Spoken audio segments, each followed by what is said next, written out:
So this is the slave here, as you can see. Obviously we can't use this shoulder here where the release bearing goes on. It needs that depth to shoulder up, so we can't put a spacer in between that. So what actually failed was, fortunately this O-ring is okay. It just came out too far and the fluid shot round it, but it's not nipped, it's not damaged at all. So basically what you've got on this slave cylinder is you've got a seal here for the piston, and then you've got a seal here for the sleeve itself. So if I pull that back, there you can see the system there. So there's another O-ring in there,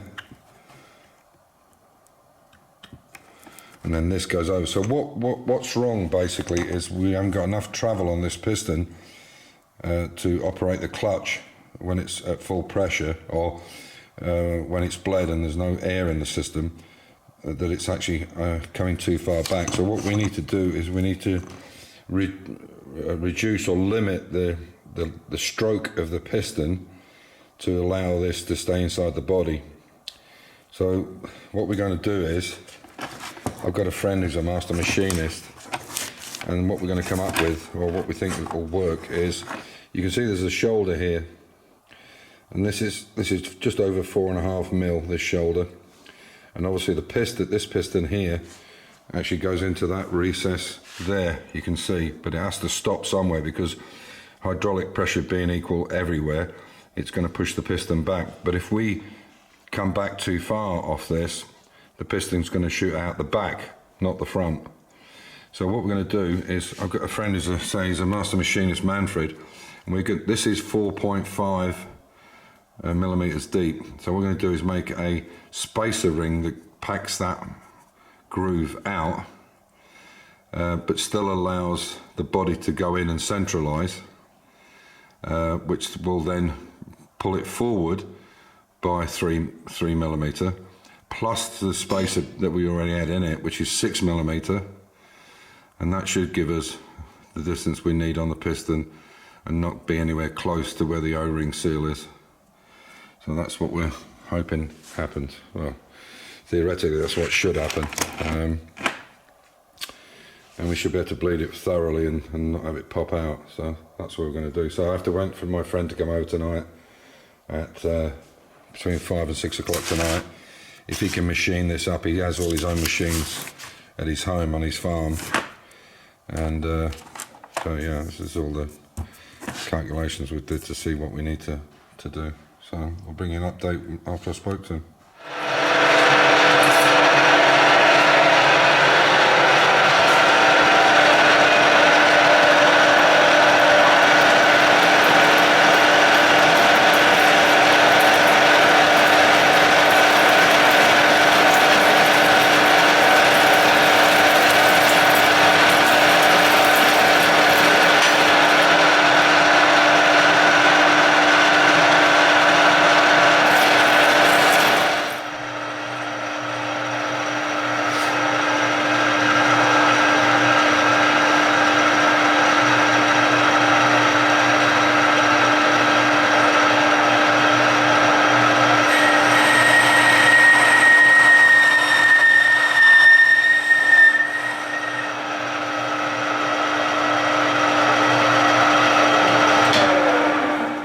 As you saw, this was made up by a friend of mine who's a master machinist. So that now sits, in that groove there. So that's 3 mil spacer. Now we've got 6 mil, two 6 mil spacers on the front of this. So theoretically, we've now got 9 mil in total. We had 3, so that's 6 mil extra. That should be enough to allow that sleeve to not come off, so it won't come out so far. So I'll put it together and I'll show you what it looks like. Hopefully this will fix the problem. Okay, so that's it all back together. What I've done is, they didn't come with a kit, but these were a bit floppy, so I've put, fortunately with some bolt holes here, so I've put cable or P-clips around them. So that one is, it will stop it turning, going backwards. The other one, it will keep it out of the way of all the rotating parts. They can't come forward because obviously for this. This is the link line to the master cylinder, but that could kind of go forward, so that's why I've done it like that. It's not too sharp, the bend. So there's it with all the spacers and I don't know if maybe you can see from the top. No, not really. This side. Let's see if I can show you this side.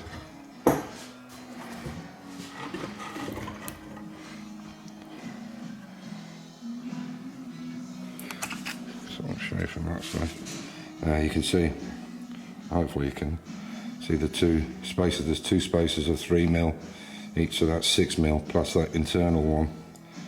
That should give us enough throw now, hopefully. We'll give it a shot. Hopefully it's the last time. We got it in. This time it took us about 2 or 3 minutes. So if you're ever doing one of these, the way to do it is offer it up, turn the gearbox pretty much upside down, push it onto the spline and lift up the arse end and then rotate it. But you also need to pull the engine down. So Amir used a strap. I'll show you here. He used a come along strap and he put it through the starter motor hole, but obviously once we got it up so far he had to take it off, otherwise it would have been caught in between the bell housing. But you need to pull that engine down a little bit as well, and that's the technique, because we struggled with this getting it out the first time and getting it back in again, but we know the system now.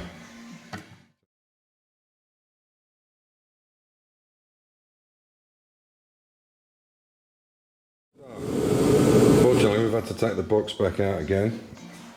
So what we've done is we've made 2 3mm spacers, and I got some concerns that it's out too far, but it's doing the job. I think we need to make a 2mm and a 3mm, so it's 5mm. Because my feeling is that this is coming to a travel at the back here. There's nothing coming out fluid-wise, but just to be absolutely sure, you can see if it was right on the edge of the seal. I can't do this with my own, but if you see that with those spacers on it, if I push this down, that's now